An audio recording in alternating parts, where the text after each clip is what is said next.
Welcome back. Over 5 million Palestinians live outside Gaza and the West Bank.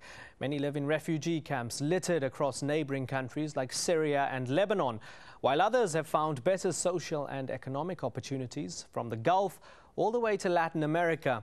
Is that number set to increase given the limited economic opportunities and bleak prospects for peace in the territories?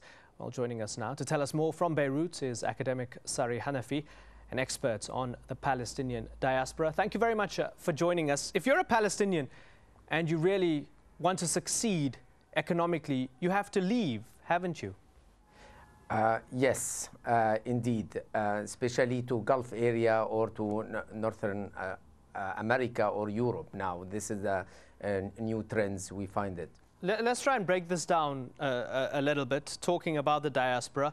Firstly, those living as refugees, particularly those living in the refugee camps in the region from 1948 and most recently, are they the worst off?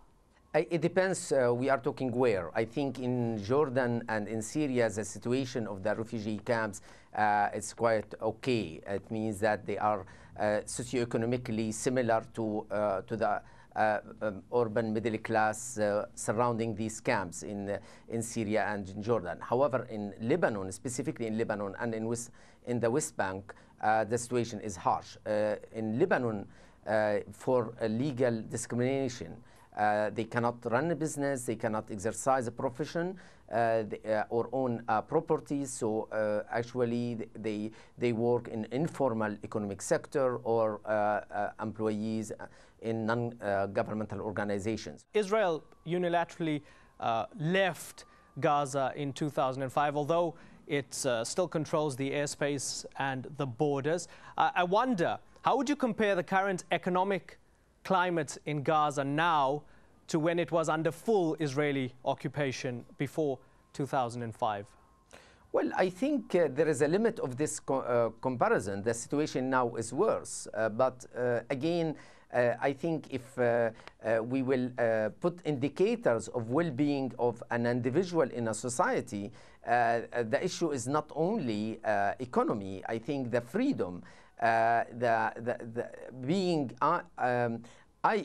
I've been in Ramallah during the Israeli invasion in 2002, and I really, it's very hard to bear the situation, although I have my salary going on. So I think the situation is worse, but again, because of this masked occupation, because of Egypt's closure, Israeli-Egyptian closure to West Bank. So I think there is Arab and Israeli factors playing role to playing down the Palestinian economy in Gaza.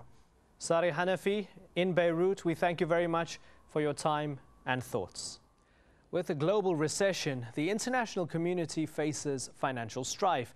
But in Gaza, most of the economic problems stem from Israel's crippling blockade imposed on the Strip, which has left more than half of the population out of work. We meet one of the families doing their best to survive. It's another rally in Gaza. But these men aren't chanting political slogans. They're marching because they want to work. These demonstrators used to make decent money working in Israel. But when Israel closed the border, now they are stuck inside the Gaza Strip, where the unemployment rate is nearly 80%. Abdel Mahsen worked as a painter in Israel. He remembers the day back in 2001 when Israel closed the border, and he couldn't get to work anymore. Today we're commemorating Labor Day. We ask all the officials to provide the minimum work to the Palestinian laborer.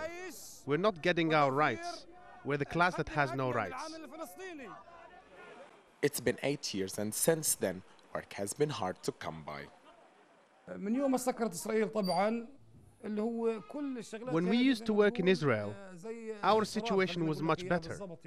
It's a big difference between working in Gaza and Israel. Economically, Gaza is dead.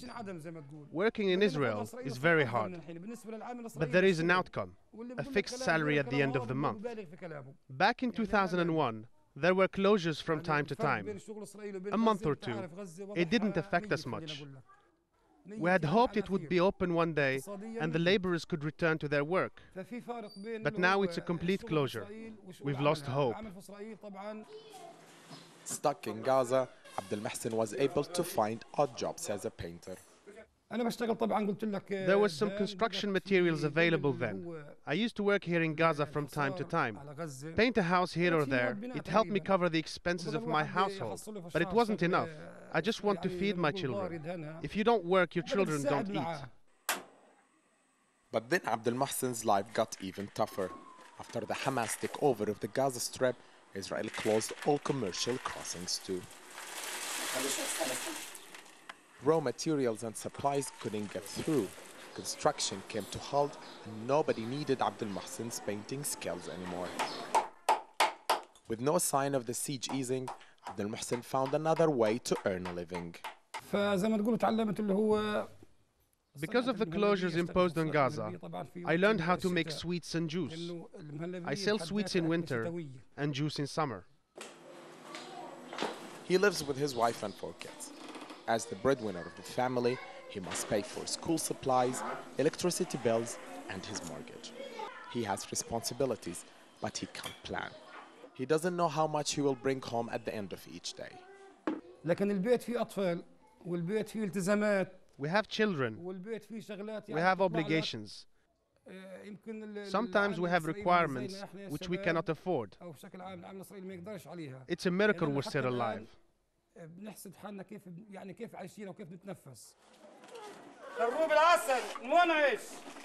In the markets of Gaza, there are many others just like Abdel Mohsen. Palestinian laborers started to work in Israel in 1967. By 1994, there were 100,000 Gazan residents working in Israel. Israel claims that security concerns forced them to seal the border, cutting off the lifeline for up to 20,000 Gazan families who depended on those Israeli salaries. Many of the unemployed end up doing black market jobs in markets just like this. The average salary of a school teacher or policeman here is around $300. Abdel Mohsen makes just $100 per month. What I make from selling juice is around 25 shekels. It's not much. It's not enough for a box of cigarettes. Abdel Mohsen made his $4 today. It's enough to scrape by. It's a big difference between the living conditions when I was working in Israel and now. I can't afford certain types of food, fruits and clothes for my children. Abdel Mohsen and his family have gotten used to a frugal lifestyle, but it's not easy. My situation is very bad in wintertime. The rooms leak when it rains. I spread nylon on the ceiling to protect my family from the rain. If I still had a good job in Israel, I would change my ceiling to concrete and expand my home. But Abdel Mohsen himself doesn't have much hope for his future plans of expanding his house and providing more for his family. The siege imposed in Gaza is a collective punishment for the Gazans in general, and for the laborers in specific. The problem is that we don't know when it will reopen again. We don't have hope. For now, Abdel Mohsen will continue to sell juice to support his family, without many prospects for progress. He feels that he's victim of a political situation that is beyond his control, and that his only fault is being a Palestinian refugee in Gaza. Of course, we'd love to hear your views on the issues and on the program itself. You can email us on focusongaza@aljazeera.net. Thanks for watching.